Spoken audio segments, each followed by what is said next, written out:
मेहनत मेहनत इतने खामोशी से करो दोस्तों कि सफलता शोर मचा दे कि मैं कहां फंस गया हूं। तो चलिए दोस्तों, शोर मचाने का मतलब होता है कि आप मेहनत बहुत जम के कीजिए, शो नहीं कीजिए। और यदि शो करते हैं किसी चीज़ों को तो समझ लीजिए कि आप मेहनत अच्छे ढंग से नहीं कर पा रहे हैं। इसलिए कहा गया है जो रियल पॉइंट होता है वो दिखता नहीं। जैसे सब्जी में नमक होता है वो दिखाई नहीं देता है, इस प्रकार से मेहनत भी जो होता है वो दिखाई नहीं देता है और दिखना भी नहीं चाहिए। जब आप कुछ बन के आए, जब आप कुछ करके आए तो लगना चाहिए कि हाँ सही में कुछ मेहनत किया होगा। तो चलिए आज के इस वीडियो में सिर्फ और सिर्फ क्लास 10th के बच्चे के लिए इस वीडियो को बनाया हूं, और जिसको लगता है कि बेसिक कमजोर है, आवाज गुणनखंड विधि, गुणनखंड जो जिसका कमजोर है, जो कि ज्यादा ऑब्जेक्टिव सब्जेक्टिव इस प्रकार से तमाम क्वेश्चनों को पूछा जा रहा है। आवाज गुणनखंड विधि से लसक ज्ञात करें, आवाज गुणनखंड विधि से मौसक ज्ञात करें। तो दोस्तों आज के एक वीडियो में आपका लसक मौसक का जितना भी घन चक्कर जो चल रहा है ना दोस्तों, सब खत्म करने वाले इस वीडियो में। तो चलिए ये वीडियो को अच्छे से देखते हैं कि लिखा गया आवाज गुणनखंड विधि से या गुणनखंड करें। तो देखिए दोस्तों, आवाज गुणनखंड कैसे किया जाता है दोस्तों। अब जैसे मान लीजिए 124 है, तो अब क्या करेंगे, इसको देखेंगे 2 से लघुत्तम करके। तो 2 के पहाड़ा में 6 दूना 12, 2 के पहाड़ा में 2 दूना 4 दोस्तों। अब इस प्रकार से यहां पे भी 2 लिख दिए दोस्तों।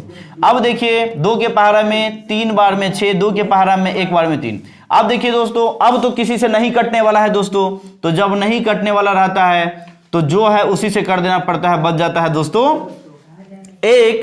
और जो भी संख्याएं हैं उसको नीचे में आप गुना कर दीजिए, 2 गुना 2 गुना 3।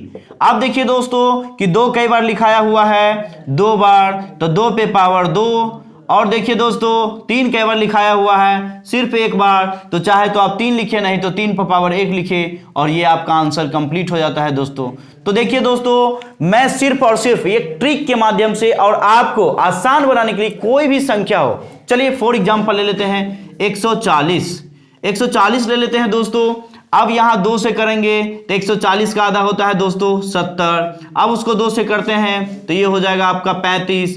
अब इसको हम 2 से तो काट नहीं सकते हैं दोस्तों। अब इसको काटेंगे कितना, 3 से भी नहीं कटेगा, तो हम 5 से काट देते हैं। तो 7 × 5 = 35 हो गया दोस्तों। अब देखते हैं कि 7 × 5 = 35, तो ये हो गया है। अब 7 से काटेंगे तो एक बार में कटेगा दोस्तों। तो ये सिर्फ काट दिए हैं। अब जो बचा हुआ भाग है उसको गुना कर देंगे, 2 गुना 2 गुना 5 गुना 7। अब देखिए दोस्तों 2 कई बार लिखा गया है, तो 2 बार, तो 2 पे पावर 2। और 5 कई बार है दोस्तों, 1 बार है। 7 कई बार है, 1 बार है। तो इस प्रकार से ये आपका आंसर है दोस्तों। तो इस प्रकार से आवाज गुणनखंड विधि से कोई भी संख्या को अगर लौसक ज्ञात करने के लिए बोले दोस्तों, क्या लौसक ज्ञात करने के लिए बोला जाए तो आप ज्ञात कर सकते हैं। सिर्फ और सिर्फ लौसक के लिए है दोस्तों। अब देखिए दोस्तों, आवाज गुणनखंड विधि से इस बार मौसक और इस बार लौसक दोनों ज्ञात करना है दोस्तों। तो चलिए दोस्तों, लौसक का मतलब आप लोग 6-7 में पढ़े होइएगा, लघुत्तम समापवर्तक। इसी प्रकार से अब 10th में इसको लौसक बोल रहा है, मौसक महत्तम समापवर्तक। इस प्रकार से 10th में मौसक बोला जा रहा है। तो सर वही फंडा है, अब सिर्फ देखना है कि सॉल्व करने का तरीका। देखिए दोस्तों, इसको भी आवाज गुणनखंड विधि से और इसको भी आवाज गुणनखंड विधि से सॉल्व करते हैं दोस्तों। तो मैं आशा करता हूं कि ये वाला तो समझ में आ गया होगा। अब नेक्स्ट देखते हैं कि आवाज गुणनखंड विधि से मौसक और लौसक कैसे ज्ञात किया जाता है। एक संख्या जैसे मान लीजिए दोस्तों 6 है, दूसरा संख्या है दोस्तों 20।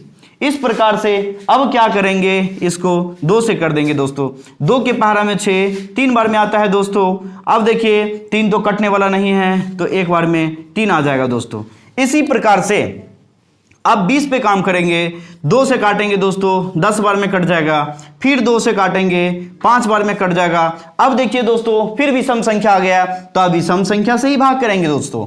तो अब 5 के पहाड़ा में 1 बार में 5 आता है दोस्तों। तो अब बात करते हैं पहले मौसक। मौसक का मतलब होता है दोस्तों महत्तम। अब महत्तम का एक शर्त होता है दोस्तों, यदि 2 संख्या हो और उसमें जो कॉमन संख्या होती है उसे मौसा कहा जाता है दोस्तों। कॉमन बोले तो दोस्तों जैसे इसमें 2 है, इसमें 2 है तो महोत्सव 2 हो गया, इसमें 3 है, इसमें 3 नहीं है, कोई बात नहीं है, इसमें 1 है, इसमें 1 है तो गुणा 1 कर दीजिए दोस्तों। तो 2 को जब हम 1 से गुना करते हैं तो 2 और मौसा बराबर आपका हो गया दोस्तों, मौसा बराबर हो जाता है 2। तो ये सिर्फ और सिर्फ मौसा निकल गया। अब इसी का लौसा निकालना है दोस्तों। तो जो बचा हुआ भाग है उसको गुना करेंगे। जैसे क्या बच गया दोस्तों, 3 बच गया, इसके बाद क्या बच गया दोस्तों, 2 बच गया, इसके बाद कितना बच गया दोस्तों, 5 बच गया। अब यहां देखिए 5 जो बचा है, अब इसको पहले गुना कर देते हैं, 3 दूना 6, 6 पंचे 30, 30 हो गया दोस्तों। तो अब देखिए अब जो 30 जो लौसा निकला है, 30 जो है दोस्तों, अब 30 को जो मौसा निकला है उससे गुना करना पड़ता है। तो अब जो है 60 हो गया, 30 दूना 60। अब ये जो है दोस्तों लौसा निकल गया है। तो इस प्रकार से हम अभी मौसा निकालना तो सीख गए हैं, और जो बचा हुआ भाग है उसको गुना कर दीजिए और लास्ट में मौसों से गुना कर दीजिए तो वो लौसा निकल जाता है, मतलब लघुत्तम निकल जाता है, जो कि इसका 60 है दोस्तों। और नेक्स्ट एक और देख लेते हैं। जैसे मान लीजिए कि यहाँ पे लिखा हुआ है 17 और 25। देखिए दोस्तों ये जो है 17 और 25 है, तो देख लेते हैं दोस्तों 17 और 25 का किस प्रकार से होगा। तो अब बात कर लेते हैं 17। जैसे ये 17 है तो 17 को अलग कर देते हैं दोस्तों, 25 है तो 25 को अलग कर देते हैं।